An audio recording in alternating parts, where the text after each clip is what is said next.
Bismillahirrahmanirrahim. Assalamu alaikum wa rahmatullah. In the previous video, we continued to learn about the fundamental moral qualities in relation to the doing of good. As usual, the previous video, as well as the book under study, The Philosophy of the Teachings of Islam, is in the description below.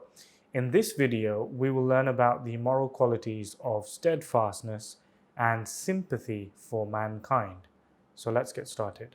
اسمعوا صوت السماء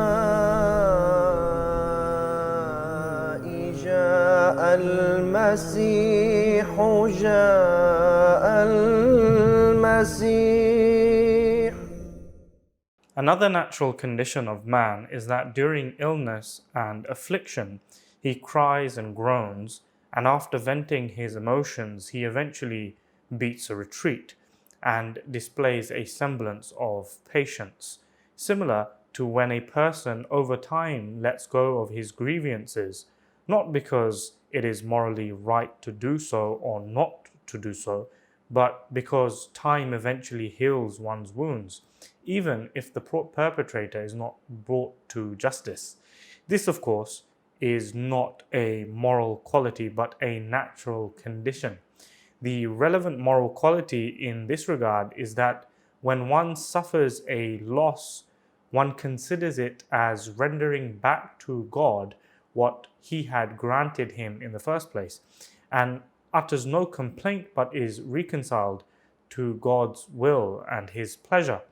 In this regard, His Holiness presents a verse of the Holy Quran and further explains, O believers, we shall surely try you with somewhat of fear, hunger, and loss of life and lives, and of the fruits of your labor, and sometimes your dear children will die. Then give glad tidings to the steadfast who, when a misfortune overtakes them, do not lose heart, but affirm, we belong to God, and are His servants, and to Him shall we return. It is these on whom are blessings from their Lord, and mercy, and it is these who are rightly guided. This moral quality is called steadfastness or reconciliation to the divine will. From one aspect, it might be called equity or justice.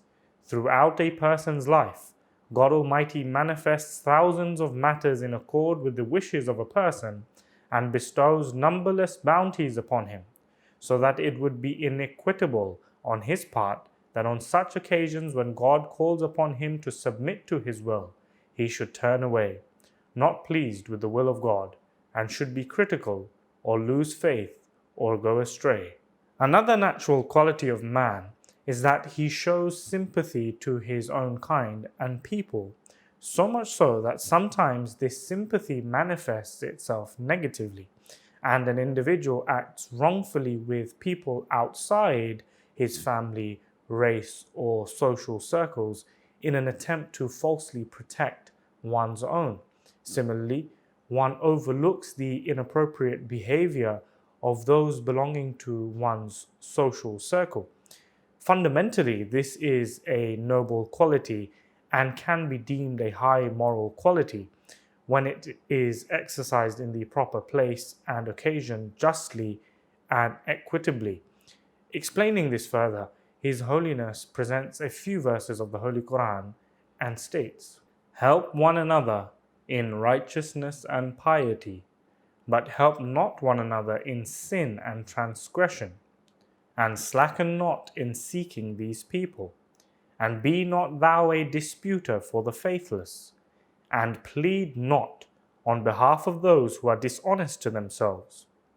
Surely Allah loves not one who is perfidious and a great sinner. That is, one should show sympathy to and help one's people only in good deeds, and at no cost one should assist them in sin and transgression. Slacken not in serving your fellow beings. Contend not on behalf of the treacherous. Plead not on behalf of those who persist in being unfaithful. Allah loves not those who are perfidious. Bringing us to the end of today's dars. As mentioned before, I have linked the book in the description below, the book, The Philosophy of the Teachings of Islam. Make sure to press or click on the bell icon so you can be notified of future episodes. And of course, also make sure to subscribe, like, and share this video so we can enable as many people as possible to benefit from the writings and the treasures left behind by the Promised Messiah alayhi salatu wasalam.